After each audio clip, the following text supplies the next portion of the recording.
Donnie and Dolly. The team is supported by ableauctions.ca. Closing your business? We can help.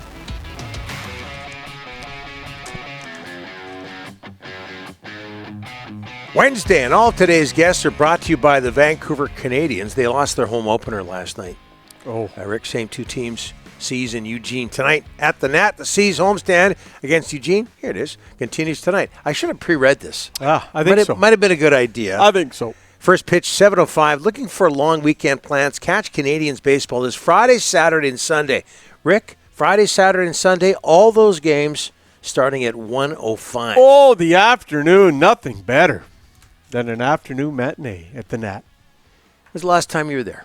Long time. Get your tickets at CanadiansBaseball.com or call 604-872-5232. Here's a proud BCer who knows all about games at Nat Bailey Stadium from the 100% Hockey Podcast. NHL playoffs starting on the weekend. John Shannon, how are you, sir? I'm well, Donnie. I'll tell you what, I've been watching. I think Rick has a new profession.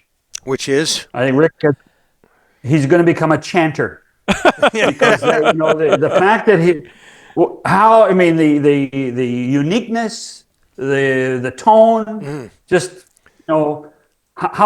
who can say thank you, Besser, better than Rick Tocchet? Thank you, Besser. There you go. Sign him up, John. Sign him up. Yep. That's it. Put it right on the business card. Call any record music executives you know. It's a done deal. Hey, is that province that you're in, which would be Ontario? I know you're from BC, but Toronto versus Ottawa. It must be a buzz there, John. Not yet. Okay. I think it will come. I think there'll be some excitement. I really think in the back of people's minds they are really hoping for Toronto, Montreal. Which now can't happen.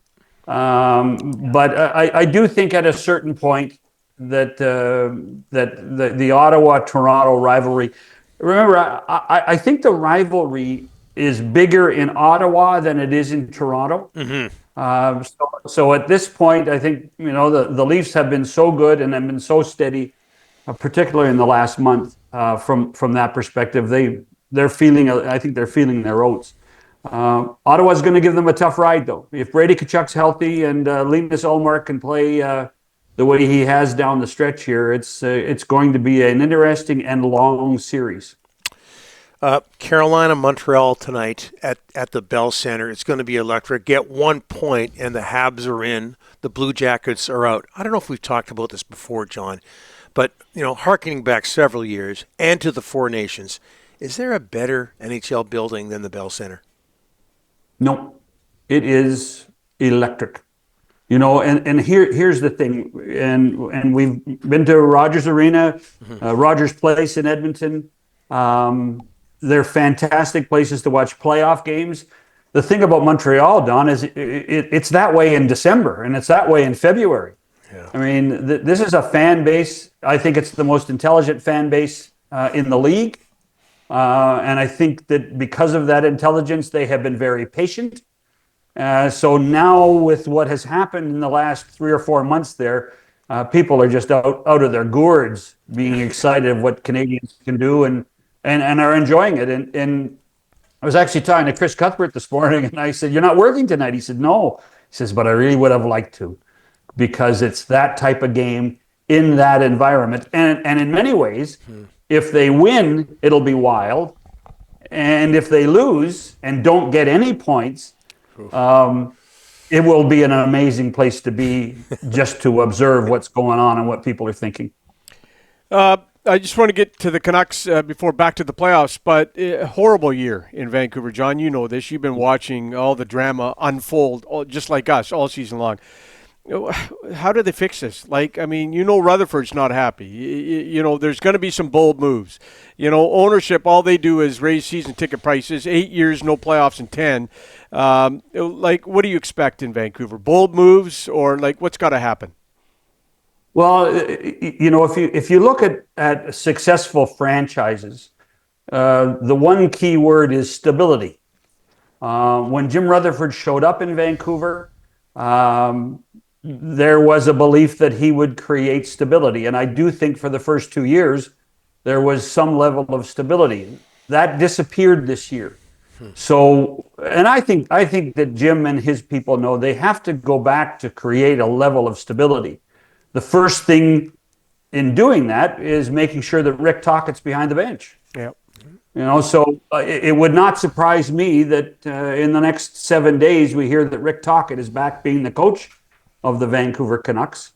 And I think that's the first step of regaining that semblance of stability. And then you can go in and you have the window between now and July 1st to fix the roster to a certain level before you dip your hand into the or dip your toe into the free agency market, if that indeed is possible with what they have with their cap issues. So to me, being transparent, which I think they will be on the weekend, re-signing Tocchet, and then trying to figure out what they do with guys like Brock Besser in the end, and what they're prepared to do in order to keep players like Besser. Let's see if Montreal gets in. They got a big game tonight, but that could be 5 Canadian teams in the playoffs. And you know that Sportsnet and CBC doing cartwheels over that, John. It's always nice to see so many Canadian teams in the playoffs. Well, touching back to the Toronto-Ottawa situation again, what you also know is that you're going to have a team in the second round. Yes. And that is a bonus. So, but I think we have to be realistic. Edmonton and Los Angeles. Edmonton's going to be in difficult. If Montreal does make the playoffs, they're going to play the Washington Capitals, which will be a fascinating matchup. When you consider the last time the two teams played, it was a huge upset when Montreal beat them. Mm-hmm. And the question is Washington susceptible to an upset? If Logan Thompson's not 100%, they just might be. And that leaves Winnipeg against St. Louis, and Winnipeg should win that series and go to the second round. So there are some real positives. And when you think about it, Rick, there are 7 of 32 teams. Yep. 7 of 32 teams in this league are Canadian, and 5 of them of the 16 are in the playoffs. Yep. That to me is that's an attribute to what the Canadian teams have been able to do, because we went through cycles, as both of you know, we went through cycles for a long period of time where we wouldn't have many Canadian teams, and we wondered if there was ever going to be a time that Canadian teams would have a chance to win the Stanley Cup. And the Jets are on top of the overall standings. Are you a believer in the President's Trophy curse? The stats would say most people would be. I'm not a believer in the curse because I'm a believer in the Jets. I do think that, if they can get healthy, and that has become a story for so many teams at this time of year. I mean, everybody seems to be having some level of injury, whether it be because of what happened at Four Nations, or whether it be the compacted schedule, or just the intensity it took to get to the playoffs. That's a challenge. I mean, Edmonton's got issues. Nick Ehlers is out, I think, for probably at least the first 4 games for Winnipeg. Luke Shen, who's come over, is a little banged up. Gabe Vilardi hopefully will be able to play for Winnipeg. So there's some bodies that are not going to be 100% when the playoffs start on the weekend, and the expectation is that they're going to have to contribute. We've had a lot of people, whenever we bring up Rick Tocchet and his future, we have people on our Delaney's OK Tire in Langley and Aldergrove inbox, John, bringing up the name Joel Quenneville. Yeah. What's in his future? Well, he's available to coach. Yeah. He's been given permission. He's had his discussions with the commissioner as of last, I guess, August. At the same time that Stan Bowman was able to be hired, Joel Quenneville was allowed to re-enter the National Hockey League, and it has to come for the right place at the right time. And you do have to wonder if it has to come in a market that needs Joel's expertise but doesn't have a huge amount of publicity around it. Yeah. It's too bad. I'm a Joel Quenneville fan. I think he was a great coach. I think he still is a great coach. And at some point, somebody will take the responsibility and say Joel Quenneville deserves to be back in the National Hockey League.